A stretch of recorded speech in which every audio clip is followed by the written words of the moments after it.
dipanggil Nah, saya mahasiswa Poltekkes Kemenkes Semarang yang saat ini dinas di ruang ini selama 2 minggu. Dan kurang 1 minggu lagi saya di sini. Hari ini saya dinas dari jam 2 sampai jam 2. Saya yang akan merawat ibu selama ibu di ruang ini. Nama lengkap ibu siapa? Ibu sedang dipanggil siapa? Bagaimana kabar ibu saat ini? Dan bagaimana perasaan ibu saat ini? Ibu dari yang saya baca dari pengajian ibu, alasan masuk karena ibu mendengar suara menyuruh ibu masuk ke sumur. Kira-kira apa penyebabnya ya ibu? Berapa sering ibu mendengar suara-suara yang tidak diinginkan?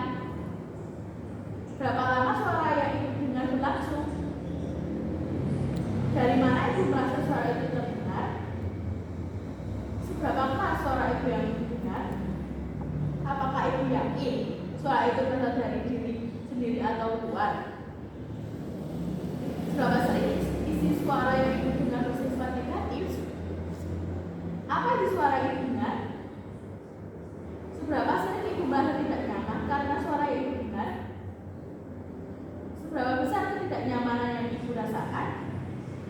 Seberapa besar ketidaknyamanan yang ibu rasakan? Seberapa besar gangguan yang disebabkan oleh suara dalam kehidupan sehari-hari ibu? Seberapa baik ibu dapat mengendalikan suara yang muncul? Apakah ibu belum mengetahui cara mengontrol halusinasi dengan benar? Sebutkan. Apakah ibu tertarik untuk melakukan setiap suara itu muncul? Lalu bagaimana cara ibu mempraktikkan cara mengontrol suara-suara? Apakah dengan cara yang ibu lakukan suara itu bisa berkurang? Bagaimana kalau kita berdiskusi tentang cara mengontrol halusinasi dengan menghadapi? Apakah ibu bersedia? Apakah ibu belum mampu mengidentifikasi adanya halusinasi? Misalnya suara yang tidak terdengar oleh orang lain. Apakah ibu tidak bisa membedakan antara realita dan halusinasi? Apakah ibu membutuhkan teknik mengontrol halusinasi? Berapa lama ibu mau berbincang-bincang bagaimana kalau 15 menit?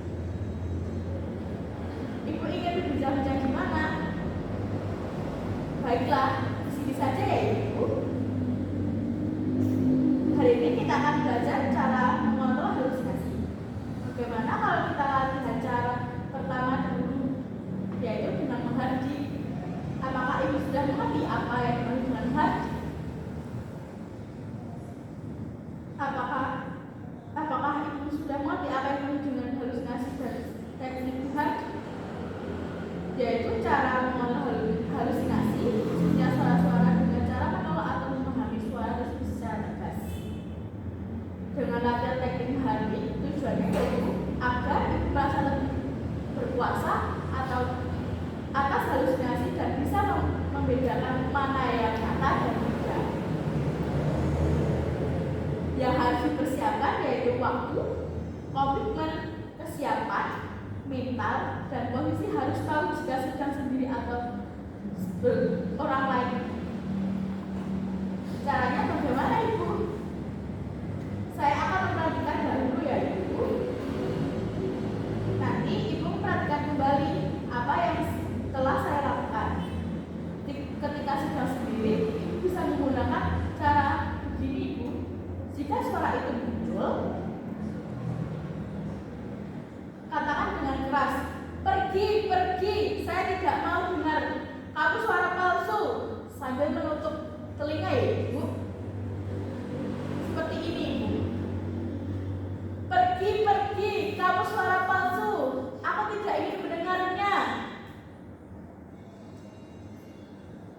Ketika itu sedang di keramaian, katakan tidak dalam hati saja. Coba sekali ulangi lagi seperti yang saya lakukan tadi. Coba ibu. Wah.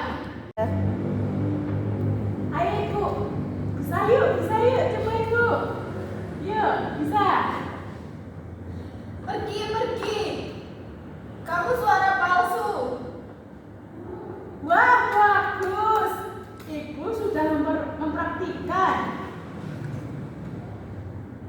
Bagaimana pasien setelah mengontrol halusinasi dengan teknik menghadik? Baiklah Ibu, masih ingat tidak tadi kita berbincang-bincang dan belajar apa? Coba Ibu sebutkan lagi apa pengertiannya. Tujuannya dan apa saja yang perlu dipersiapkan? Bagaimana cara latihan yang sudah saya ajarkan tadi Ibu? Bagaimana kalau ada sesuatu yang membuat Ibu halusinasi? Ibu nanti coba praktekkan latihan tadi ya Ibu. Ibu lakukan itu sampai suara itu tidak diulang lagi. Lakukan itu selama 3 kali sehari di saat Ibu mendengar suara tersebut. Bagaimana jika saya masukkan ke dalam jadwal harian Ibu? Cara mengisi buku kegiatan harian adalah sesuai dengan jadwal kegiatan harian yang telah kita buat tadi ya Ibu. Jika Ibu melakukannya secara mandiri, maka Ibu menuliskan di kolom M. Jika Ibu melakukan dibantu diingatkan oleh perawat, keluarga atau teman Ibu bisa menulis di kolom T. Jika Ibu tidak melakukan, maka Ibu tulis di kolom T. Apakah Ibu mengerti? Baiklah Ibu, bagaimana kalau besok kita berbincang-bincang tentang cara lain? Cara kedua yaitu